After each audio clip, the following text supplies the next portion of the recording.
So one of my favorite snacks is kale chips. I don't know if everyone's heard of kale, but this is kale. It's a leafy vegetable, kind of looks like lettuce, full of a lot of good things. Iron, vitamin K, vitamin C, antioxidants. So it's an excellent, excellent vegetable.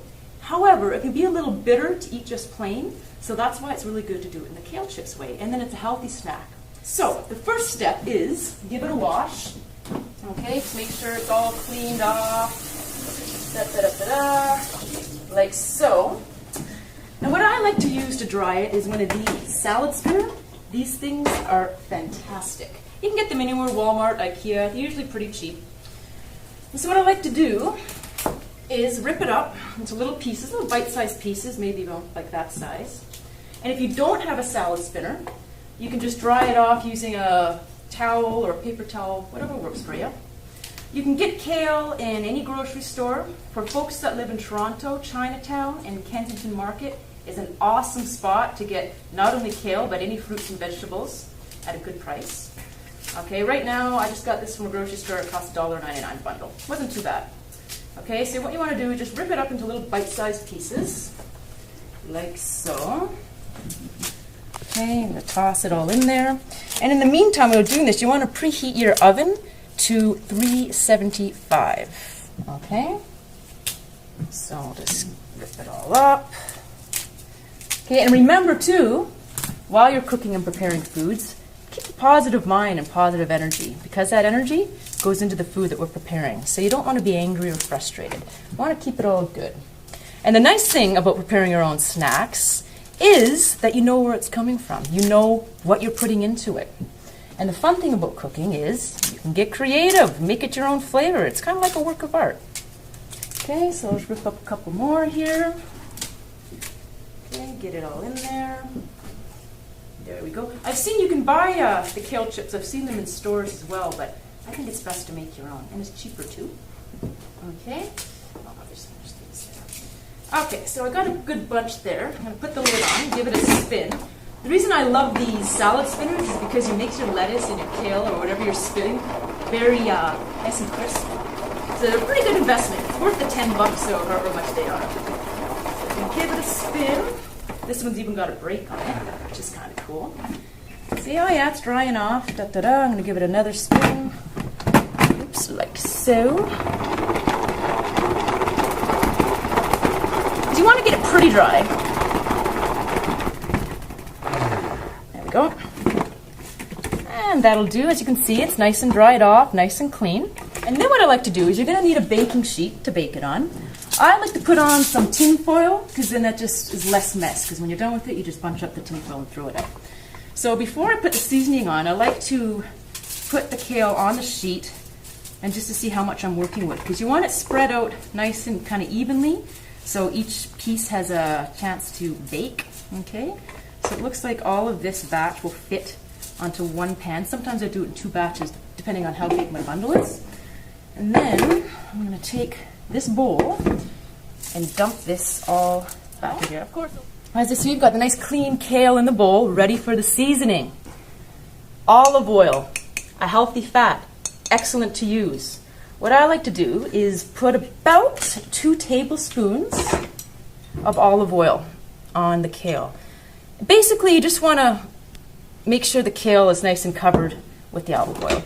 You're going to kind of, when you make it yourself, make it to taste how you like it, but I like to make sure it's all nice and covered, nice and oily. And you can just kind of see, just give it a nice mix like so. You can see it's getting nice and shiny. Ooh, that looks pretty too. Very vibrant, and that's another thing too. You want to incorporate a lot of different vibrant colors into the foods and the fruits and vegetables you're eating. Eat from the rainbow, as they say. Now I'm going to flavor mine with a little bit. This is called Himalayan salt. Okay, so this is a Himalayan salt grinder. You can get it at different health food stores and things like that. It's excellent, better than the white table salt because it's still got some of its minerals in it. So I'm just going to give this just a little spin, just a little bit in there. I like a little bit of garlic, so I'm using garlic powder. You could use fresh garlic if you wanted to. For the sake, I'm just using a little bit of the powder. Just toss some of that in there. And again, when you make it yourself, you kind of just see how much you want to put in there. It's all up to you. And again, I like my stuff spicy, so I'm going to put in some chili peppers. Okay, toss some of those in there. I'm going to give it a little mix just to see how it's looking. And also smell your food too. It's really important to smell your food, and then you know what you're doing with it. Oh yeah, it's smelling good. I also like to put on, since I like it hot, a little bit of hot sauce. Okay, so I'll just toss a little bit in there for a little extra flavor. Okay, toss that in there. Da-da-da, like so. And as you can see, it's getting all nice and shiny and covered. It looks all vibrant. I can smell the spices from here. It smells so good. And the last thing I'm going to put on is a little bit of this Montreal steak spice, just for a little extra flavor, just a little bit of that, because it's got some nice pepper in there. Toss it in there, and as you can see, it's all nice and shiny. It's got all the nice different spices in there. It smells fantastic. I wish smells could come through the screen, because you'd be impressed, believe me. So once you got it all covered like so, you want to put it back onto your sheet and just spread it out evenly. So like I said before, like each little piece of leaf kind of has its own space to bake. All right. So in the meantime, like I said, your oven's been preheated at 375, like so. And that looks pretty good. So I am going to stick this in the oven. And we like to bake it for about 15 minutes. Now every oven's different, so you might want to keep your eye on it for like the first 10 minutes. Okay, so we're about at time. I'm going to take a little check. They smell fantastic. Like I said, every oven's different, so you really want to keep your eye on them.